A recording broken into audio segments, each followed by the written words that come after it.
1장 4절에서 17절 말씀. 이것이 천지가 창조될 때 하늘과 땅의 내력이니 여호와 하나님이 땅과 하늘을 만드시던 날에 여호와 하나님이 땅에 비를 내리지 아니하셨고 땅을 갈 사람도 없었으므로 들에는 초목이 아직 없었고 밭에는 채소가 나지 아니하였으며 안개만 땅에서 올라와 온 지면을 적셨더라. 여호와 하나님이 땅의 흙으로 사람을 지으시고 생기를 그 코에 불어넣으시니 사람이 생명이 되니라. 여호와 하나님이 동방의 에덴의 동산을 창설하시고 그 지으신 사람을 거기 두시니라. 여호와 하나님이 그 땅에서 보기에 아름답고 먹기에 좋은 나무가 나게 하시니 동산 가운데에는 생명나무와 선악을 알게 하는 나무도 있더라. 강이 에덴에서 흘러나와 동산을 적시고 거기서부터 갈라져 내 근원이 되었으니 첫째 이름은 비손이라. 금이 있는 하윌라 온 땅을 둘렀으며 그 땅의 금은 순금이요 그곳에는 베델리엄과 호마노도 있으며 둘째 강의 이름은 기온이라. 구스 온 땅을 둘렀고 셋째 강의 이름은 히데겔이라. 아수르 동쪽으로 흘렀으며 넷째 강은 유브라데더라. 여호와 하나님이 그 사람을 이끌어 에덴 동산에 두어 그것을 경작하며 지키게 하시고 여호와 하나님이 그 사람에게 명하여 이르시되 동산 각종 나무의 열매는 내가 임의로 먹되 선악을 알게 하는 나무의 열매는 먹지 말라. 내가 먹는 날에는 반드시 죽으리라 하시니라. 아멘. 8월 4일 목요일 새벽을 예배로 시작하시는 모든 분들을 주님의 이름으로 환영합니다. 기도하겠습니다. 참 좋으신 하나님 감사합니다. 오늘 아침 저희에게 귀한 하루를 허락하여 주시고 예배 드릴 수 있는 귀한 은혜를 허락하여 주심에 감사합니다. 아버지 말씀을 듣고 묵상하고자 합니다. 그 묵상이 우리 마음속에 깊이 남아 우리 삶으로 이어지는 귀한 역사심을 허락하여 주시옵소서. 예배 드릴 수 있음에 감사드리며 우리 주 예수 그리스도의 이름으로 기도드렸습니다. 아멘. 오늘 말씀은 하나님께서 천지 창조를 다 마치신 이후에 다시 과거로 돌아가 사람이 창조되기 전의 시점에서 하나님께서 사람을 만드신 이후에 이야기가 계속 이어집니다. 좀 더 구체적이고 조금은 다른 시각에서 쓰여졌는데요. 첫 번째 드릴 말씀은 선악과를 통한 하나님의 주권에 대한 말씀을 드리려고 합니다. 말씀을 쭉 훑어보면서 먼저 나눠보겠습니다. 5절을 보시면 여호와 하나님이라고 되어 있는 것을 보시게 될 것입니다. 성경에서 하나님의 이름을 여호와라고 칭한 첫 구절이기도 합니다.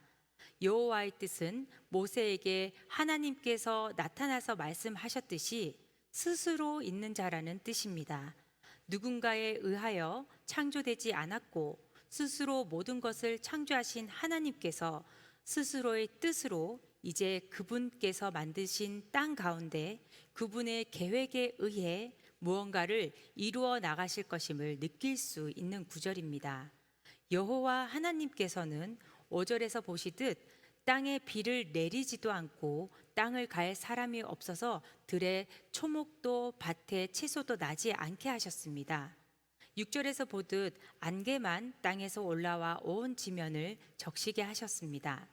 비도 초목도 채소도 안개도 모두 여호와 하나님의 주권 아래 있음을 우리는 알 수 있습니다. 그리고 이어 7절에 사람을 흙으로 지어 만드십니다. 그 흙으로 만드신 사람에게 생기를 코에 불어 넣으십니다. 그리고 사람은 생명이 됩니다. 생명은 영어로 living soul이라고 합니다. 살아있는 영이 되었다는 것이지요. 여기서 우리는 하나님께서 만드신 사람의 창조와 그 영이 죽고 사는 것도 모두 하나님의 주권임을 알 수 있습니다. 그분의 주권 아래 8절에서 보듯이 하나님께서는 에덴의 동쪽에 동산을 만드십니다. 그리고 거기에 사람을 두십니다. 사람의 살 곳도 역시 하나님의 주권임을 알 수 있습니다. 9절을 보시면 하나님께서 그 동산에 생명나무와 선악을 알게 하는 나무를 두십니다. 하나님께서 그 나무들을 동산의 가운데 두셨습니다. 그리고 15절로 가보시면 여호와 하나님께서 그 사람을 에덴 동산에 두시고 그것을 경작하게 하십니다. 하나님께서 만드신 첫사람 아담에게 일을 주신 것입니다. 말씀에는 그것을 경작하며라고 되어 있습니다. 땅을 경작하며라고 되어 있지 않고 그것이라고 되어 있습니다. 여기서 그것은 땅이 아니라 에덴 동산을 칭합니다. 즉 에덴 동산을 경작하게 하셨다라는 말을 결국 하게 되는데요. 그 뜻은 에덴 동산을 관리하고 섬기고 지킨다는 뜻입니다. 그 사람에게 일의 주어짐도 하나님께서 주신 것입니다. 하나님의 주권이란 뜻이지요. 그리고 17절로 가보겠습니다. 선악을 알게 하는 나무의 열매를 먹지 말라고 하나님께서 명하십니다. 하나님께서 만드신 첫사람 아담이 그것을 지킬 수 있을지 없을지를 논하기 전에 하나님께서 선악과를 먹지 말라는 것은 창조의 마지막 즈음에 그리고 그분께서 만드신 땅의 역사가 시작될 즈음에 하나님께서 하신 중요하신 일이라는 것입니다. 그 의도가 무엇일까요? 제가 어릴 때 친구 집에 놀러가 보면 집집마다 나름의 규칙이 한 가지씩 꼭 있었습니다. 기억에 남는 것 몇 가지 소개를 해보면 제가 살던 곳은 부산이었습니다. 서울에서 이사 온 한 친구가 있었는데요. 그 친구는 경상도 사투리를 잘 했었습니다. 그런데 그 친구는 집안에서는 꼭 서울말을 썼어야 했습니다. 그 이유는 기억나지 않습니다. 하지만 그것이 그 집의 규칙이었습니다. 제가 어릴 때 제가 살던 집에도 규칙이 있었습니다. 제가 어릴 때 저희 친정집은 밤 9시 이후로는 음식을 먹지 못하게 하였습니다. 건강에 좋지 않다라는 이유였고 제가 부모님과 함께 사는 동안에는 그렇게 하였습니다. 왜냐하면 그 집의 주권이 바로 부모님께 있었기 때문입니다. 합당한 이유를 불문하고 부모님께서 정하신 규칙이었기에 따라였습니다. 지금 살고 있는 저희 집에도 남편과 제가 상의해서 정한 규칙들이 몇 가지 있습니다. 아이들은 그것을 따릅니다. 아마 그 규칙들에 대해서 불만이 있을 수도 있고 때론 아이들이 지키지 못할 때도 있습니다. 그러나 저희 집은 우리 부부가 주권을 가진 곳이기에 아이들은 그 규칙을 따릅니다. 각 가정의 규칙의 영역은 그 가정 내에서만 유효합니다. 이와 마찬가지로 선악을 알게 하는 나무의 열매를 먹지 말라고 명령한 것은 첫사람 아담이 살고 있는 곳의 주권이 누구에게 있는지를 인정하게 하고 따르게 하는 것이며 천지와 만물을 창조하신 하나님의 주권은 에덴뿐 아니라 땅과 하늘 그 모든 것의 주권이 하나님께 있음을 선악과를 통해 나타내고 있습니다. 선악과와 관련하여 하나님의 주권을 설명할 때 또 다르게 설명한 내용을 들은 적이 있습니다. 집을 지으면 집 주인의 이름을 문패에 다는 것처럼 천지와 그 속에 만물을 지으신 하나님께서 다 지으신 후에 동산 중앙에 선악과를 먹지 말 것을 규칙으로 정함을 통해 그 선악과를 볼 때마다 하나님을 떠올리게 하므로 하나님의 이름을 에덴 동산 중앙에 문패로 달아 놓으신 거라는 설명을 들은 적도 있습니다. 규칙의 비유이든 문패의 비유이든 에덴 동산 가운데 선악과는 에덴의 주인이 바로 여호와 하나님이라는 것을 이해하게 합니다. 더불어 오늘 본문 말씀은 땅에서 나는 식물들, 안개, 사람의 창조, 사람의 생명, 사람의 거주지, 사람의 직분, 이 모든 것들의 주인이 바로 여호와 하나님임을 선포하시는 것을 묵상할 수 있습니다. 이 아침 이것을 읽고 묵상하는 우리에게도 동일한 메시지를 하나님께서는 주시고 계십니다. 하나님의 주권의 영역을 이제 우리 마음으로 가져와 보겠습니다. 하나님께서 모든 것을 창조하셨으니 우리의 마음의 주권도 당연히 하나님의 명령에 따라야겠지요. 예전에 제가 성경 공부하러 다니던 때 다니던 때에 배웠던 그림 하나가 생각이 납니다. 우리 마음속에 보좌가 있습니다. 보좌는 왕이 앉는 의자를 일컫습니다. 우리 마음속에 그 보좌에 누가 앉아 있는지 빈칸을 넣는 것이었습니다. 우리가 하나님을 믿는다는 것이 그 보좌에 내가 앉아 있는 것이 아니라 하나님께서 앉아 계시게 되는 것이라고 배웠던 기억이 납니다. 어쩌면 우리의 믿음 생활이라는 것이 하나님을 알면 알수록, 그분을 묵상하면 할수록 끝없이 내 마음의 보좌에 왕처럼 앉아 있는 나의 모습을 직시하게 만드는 일이 아닐까 싶습니다. 오늘 본문 17절에는 선악을 알게 하는 나무의 열매는 먹지 말라, 내가 먹는 날에는 반드시 죽으리라 라고 말씀하셨지만, 첫사람 아담은 하나님의 뜻이 아닌 자신의 뜻에 따르게 됨을 우리는 이미 알고 있습니다. 첫사람 아담도 그 마음의 보좌에 하나님이 아닌 아담 자신이 앉아 있었던 것입니다. 그로 인해 죽게 된 아담과 그 후손된 우리를 위해 하나님께서 행하신 일을 함께 묵상하실 수 있길 바랍니다. 그 역사하심은 우리가 영원한 생명이 될 수 있도록 하신 하나님의 강권적인 역사하심입니다. 하나님의 주권은 태초부터 지금까지 첫사람 아담에서부터 오늘 사는 우리에게까지 이어지고 있으며, 죄로 인해 죽을 수밖에 없는 우리에게 독생자 예수 그리스도를 보내주시고 알게 하여 주시고 믿게 해주신 여호와 하나님의 전적인 주권 앞에, 그 앞에서 우리가 살아가고 있음을 묵상할 수 있습니다. 그리고 이 아침 첫사람에게 주신 그 귀한 선악과의 명령을 통해 나의 하나님께서 나의 삶의 주인 되심을 우리 각자에게 선포하고 있음을 느끼는 귀한 시간 되시길 간구합니다. 두 번째입니다. 두 번째는 생명의 강에 관한 말씀입니다. 창세기 2장 8절을 보시겠습니다. 여호와 하나님이 동방의 에덴의 동산을 창설하시고 그 지으신 사람을 거기에 두시니라. 아멘. 그레고리 빌이 쓴 성전 신학에 의하면 에덴은 첫 성전이었음을 말하고 있습니다. 그리고 그 후에 만들어진 성막은 에덴 동산을 모델로 한 것이라고 되어 있습니다. 에덴 동산에서 하나님께서는 아담에게 말씀을 주시고 아담은 하나님의 말씀을 들었습니다. 하나님께서는 에덴 동산을 거니셨다는 표현이 창세기 3장 8절에 나옵니다. 에덴은 이 땅에서 하나님께서 임재하는 곳이었습니다. 그리고 출애굽기로 가보면 하나님께서 모세에게 성막을 만들 것을 말씀하십니다. 성막은 하나님께서 임재하신 곳이었습니다.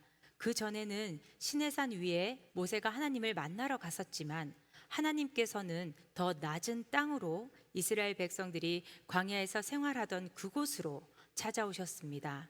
그리고 그 성막은 솔로몬 왕 때 성전의 건축으로 이어집니다.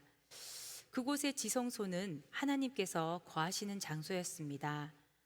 땅에 에덴을 만들어 임재하시고 성막을 만들게 하시고 임재하신 하나님, 그리고 성전으로 이어지는 하나님의 임재는 사람들 가운데 거하시기를 원하시는 하나님의 마음을 보게 합니다.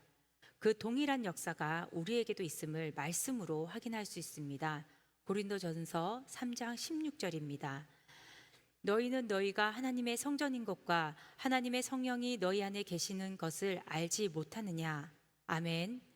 말씀에서 우리는 하나님의 성령이 머무는 하나님의 성전임을 증언합니다.